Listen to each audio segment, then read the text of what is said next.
دوستو ویسے تو ڈاکٹرز ہر ملک میں ہوتے ہیں اور کافی حد تک اپنے پیشنٹس کو ٹھیک کرنے کے لیے ہر ممکن کوشش بھی کرتے ہیں، لیکن تاریخ کے ڈاکٹرز میں چند ایسے عجیب و غریب سائنسدان رہ چکے ہیں جو اپنے طریقہ ایکسپیریمنٹ سے لوگوں کو زندہ کرنے کا دعویٰ کرتے رہے۔ کئی ڈاکٹرز ان تجربات کو کافی حد تک آگے بھی لے کر گئے لیکن ناکام رہے، مگر تاریخ کے ایک سائنسدان کو ایک مقام پر آ کر بڑی کامیابی حاصل ہوئی۔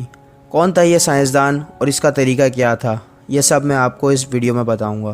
اس ویڈیو کو بنانے میں مجھے جہاں سے انفارمیشن ملی ان تمام سورسز کے لنک اس ویڈیو کے ڈسکرپشن میں موجود ہیں اور ویڈیو کے لاسٹ میں آپ انہیں مزید پڑھ بھی سکتے ہیں۔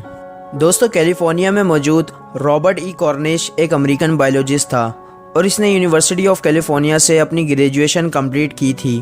ای کارنش بچپن سے ہی انتہائی لائق اسٹوڈنٹ تھا۔ اس کا ثبوت یہ ہے کہ اس نے محض 22 سال کی عمر میں ہی میڈیکل پریکٹس کا لائسنس حاصل کر لیا تھا۔ بیرکلی میں ہی رہ کر ای کارنش نے کئی پروجیکٹس پر کام کیا اور کئی ایکسپیریمنٹس بھی کیے۔ ان کامیاب پروجیکٹس کی بیس پر وہ ایک قابل سائنسدان بنتا جا رہا تھا، لیکن بات صرف یہیں ختم نہ تھی۔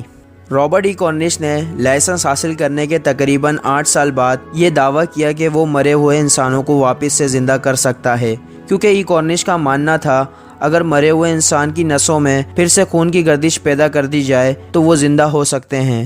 اس تھیوری کو لے کر اس نے اب آگے سوچنا شروع کر دیا تھا۔ کچھ دن گزرنے کے بعد اس نے ایک ایکسپیریمنٹ کرنے کا سوچا۔ اس میں اس نے ایک ٹیٹر بورڈ کا استعمال کیا۔ پھر اس بورڈ پر اس نے ایک مرے ہوئے انسان کو لٹایا اور اسے باندھ کر ای کارنش نے اسے جھلاتے ہوئے خون کی گردش کو بحال کر جسم میں حرکت پیدا کرنے کی کوشش کی، مگر ناکام رہا۔ اس کے بعد ای کارنش نے مختلف تجربات کیے۔ شاید آپ کو یہ سب عجیب لگے یا لگ رہا ہو، لیکن یہ سب حقیقت میں ہو رہا تھا۔ مگر ان سب کے پیچھے کیا وجوہات تھی؟ جیسا کہ میں نے آپ کو پہلے بھی بتایا کہ رابرٹ ای کارنش کا ماننا تھا کہ مرے ہوئے جسم میں موجود نسوں میں خون کی گردش نہ ہونا دل کی دھڑکن بند ہونے سے ہوتی ہے، یعنی اگر دوبارہ مرے ہوئے جسم میں بلڈ سرکولیشن ریکور ہو جائے، یعنی اس کی نسوں میں خون کا دباؤ دوبارہ شروع ہو جائے تو وہ انسان دوبارہ زندہ ہو سکتا ہے۔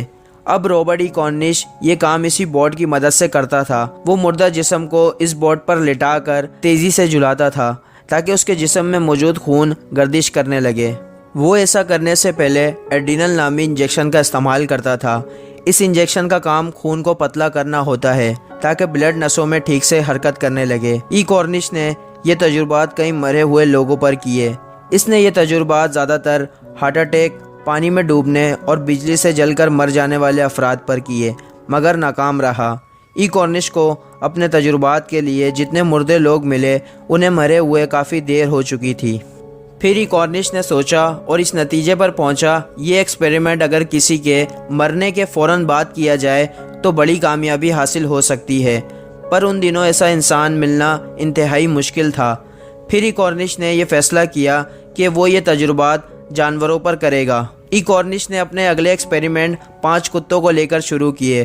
اس نے ان کتوں کو نائٹروجن گیس دے کر مارا تھا۔ بدقسمتی یہ تھی کہ ان 5 کتوں میں سے 3 زندہ نہ ہو سکے، مگر 2 کتے دوبارہ زندہ ہو گئے۔ اس کامیابی کو امریکہ کے اس وقت کے نیوز پیپر میں بھی نشر کیا گیا۔ ای کارنش کی اس کامیابی نے پورے ملک کو حیران کر دیا تھا اور پوری دنیا کی توجہ اپنی طرف کھینچ لی تھی۔ ای کارنش کے اس ایکسپیریمنٹ کو کافی سراہا گیا۔ اس وقت کے سائنسدانوں اور میڈیا نے اسے ایک بڑی کامیابی سمجھی، مگر ای کارنش اس سوچ اور ایکسپیریمنٹ کو آگے لے کر جانا چاہتا تھا اور صرف جانوروں تک اسے محدود نہیں رکھنا چاہتا تھا۔ وہ یہ تجربات کسی انسان پر کرنا چاہتا تھا۔ اسے اب ایک ایسے انسان کی ضرورت تھی جو مرنے کے فوراً بعد اس ایکسپیریمنٹ میں شامل ہو سکے۔ اس نے اپنے تجربات میں کئی نئی چیزیں بھی شامل کی تھیں، جن میں مصنوعی ہوم میڈ دل، لنگس جو ریڈیکیٹر اور ویکیوم کلینر کے پارٹ سے بنے تھے۔ کچھ دن مزید گزرنے کے بعد تھامس نامی ایک قاتل جسے پھانسی کی سزا کا اعلان ہو چکا تھا، ای کارنش کے اس ایکسپیریمنٹ کا حصہ بننے کے لیے راضی ہو گیا، مگر عدالت نے تھامس اور ای کارنش کی یہ درخواست نامنظور کر دی تھی۔ عدالت کے اس فیصلے کے بعد ای کارنش نے مایوسی ظاہر کرتے ہوئے اپنے ایکسپیریمنٹ ہمیشہ کے لیے بند کر دیے۔ اس پر کئی موویز اور ڈاکومنٹریز بھی بنی، لیکن ای کارنش ایکسپیریمنٹ بند کرنے کے بعد مکمل طور پر پراسرار طریقے سے غائب ہو گیا تھا اور پھر کبھی سامنے نہیں آیا۔